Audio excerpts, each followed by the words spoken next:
안녕하세요. 랜드스타트입니다. 오늘은 용도 지역에 대해서 살펴보도록 하겠습니다. 토지에 대해서 잘 모르는 초보자들에게 만일 이런 질문을 해본다면 어떻게 대답할까요? 시골에 전원주택을 짓고 싶어 땅을 보러 갔는데 한 필지는 용도 지역이 계획관리 지역이고 다른 한 필지는 생산관리 지역이면 어떤 땅을 사실 건가요? 저도 처음에는 용도 지역에 대해서 잘 알지 못했습니다. 어떤 땅이 좋고 어떤 땅이 허가가 잘 나오고 어떤 땅은 피해야 하는지 말이죠. 오늘은 그 부분에 대해서 좀 더 짚어보고자 합니다. 용도 지역은 국토의 계획 및 이용에 관한 법률 제36조와 같은 법 시행령 30조에 나와 있습니다. 일단 크게 4개 지역으로 나누어져 있습니다. 도시지역, 관리지역, 농림지역, 자연환경보전지역이죠. 도시지역은 주거지역, 상업지역, 공업지역, 녹지지역으로, 관리지역은 보전관리, 생산관리, 계획관리 지역으로 나누어집니다.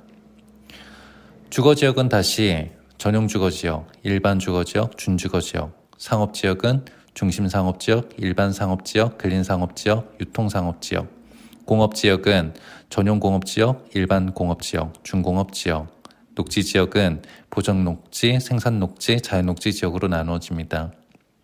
도시지역 같은 경우에는 더 상세하게 나누어져 있는데 사실 도시지역 토지를 구입하는 경우에는 용도지역으로 토지의 평가가 다르게 평가된다기보다는 오히려 입지가 더 중요하므로 저희는 시골 지역에 초점을 맞추어 살펴보겠습니다.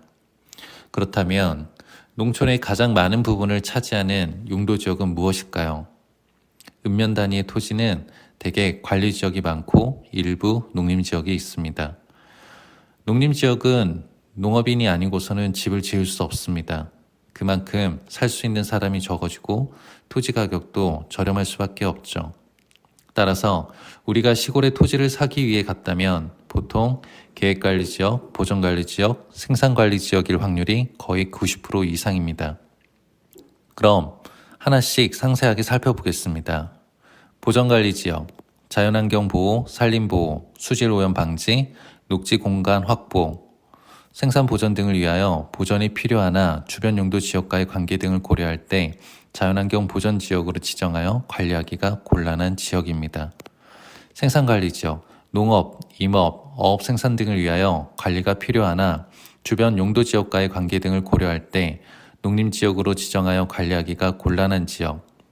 계획관리지역, 도시지역으로의 편입이 예상되는 지역이나 자연환경을 고려하여 제한적인 이용, 개발을 하려는 지역으로서 계획적, 체계적인 관리가 필요한 지역.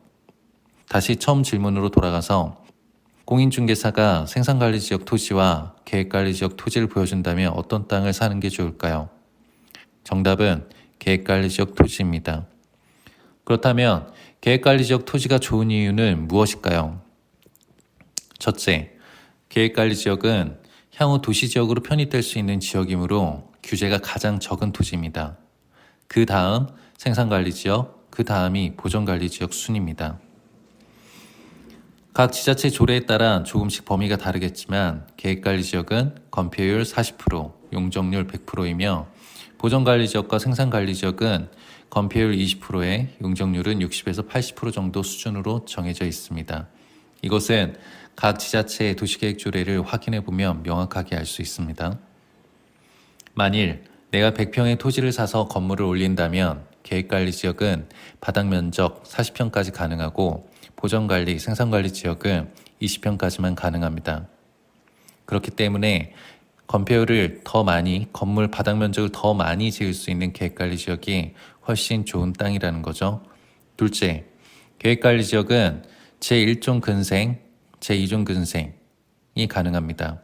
이 말이 무슨 말이냐면 가장 많은 사람들이 땅을 구입하면서 생각하는 것들이 단독주택, 그리고 소매점 또는 일반 음식점, 휴게 음식점 등을 생각을 하는데요.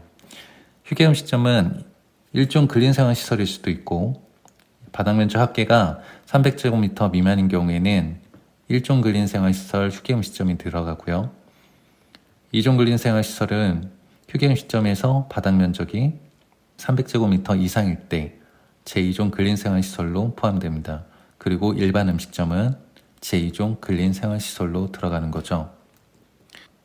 계획관리지역은 바로 이 제1종 근린생활시설과 제2종 근린생활시설, 일반 음식점, 휴게음식점이 가능합니다. 물론 제약이 있습니다. 계획관리지역에서 일반 음식점이나 휴게음식점이 다 되는 것은 아니고요. 국토의 계획 및 이용에 관한 법률 시행규칙 제12조에 나와 있습니다. 별표 2에서 계획관리지역에서 휴게음식점 등을 설치할 수 없는 지역에 대해서 나와 있는데요. 자세히 살펴보면 설치할 수 없는 지역이 나오면서 단서가 붙습니다. 하수도법에 따른 공공하수처리시설이 설치 운영되거나 다음 각호의 지역 내 10호 이상의 자연마을이 형성된 지역은 제외한다라고 되어 있습니다.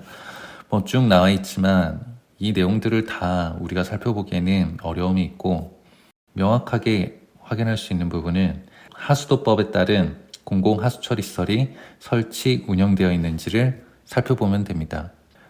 만일 내가 풍경이 좋은 시골에서 식당을 하거나 카페를 하고 싶다면 두 가지만 체크하시면 됩니다. 계획관리지역인지, 그리고 옆에 오수 맨홀이 있는지, 내가 사려는 토지 주변에 맨홀에 오수라고 적혀 있고 밀폐되어 있다면, 그리고 지자체가 설치된 표식이 있다면 공공하수관로가 지나가는 것이므로 일반 음식점이나 카페 건축이 가능한 토지입니다. 계획관리지역이 좋은 이유, 셋째는 도시계획위원회의 심의를 통해서 개발 행위허가 기준을 완화 적용할 수 있는 여지가 있다는 것입니다. 그러나 보존관리지역이나 농림지역 등은 기준을 강화하여 적용할 뿐이지 완화할 수 있는 여지가 없습니다. 도시계획위원회 심의와 관련된 지침을 보면 계획관리지역은 유보용도로 지정되어 있습니다. 그래서 도시계획위원회 심의를 통하여 개발행위허가의 기준을 강화 또는 완화하여 적용할 수 있다라고 하면서 계획관리지역이 들어가 있습니다. 넷째, 일정 면적 이상의 경우 환경영향평가법에 따른 소규모 환경영향평가 대상이 됩니다. 이 경우 추가적으로 비용이 소요되며 특히 단지 개발일 경우 인접한 허가 부지가 기준의 면적을 초과하게 될 때 그 허가 신청자로부터 소규모 환경영향평가 대상이 되어 뜻하지 않은 비용을 부담하게 되는 경우가 있습니다. 그 기준이 될 면적이 계획관리지역은 10,000제곱미터로 보존관리지역이나 생산관리지역보다 넓으므로 소규모 환경영향평가에서 조금 더 자유로울 수 있습니다. 이렇게 오늘은 시골에서 왜 계획관리지역이 좋은지 살펴보았습니다. 랜드스타트는 인허가 상담을 전문으로 하고 있습니다. 토지개발과 관련한 모든 법령 해석과 절차, 가능 여부에 대해서 상담해드리고 있으니 많은 관심 바랍니다.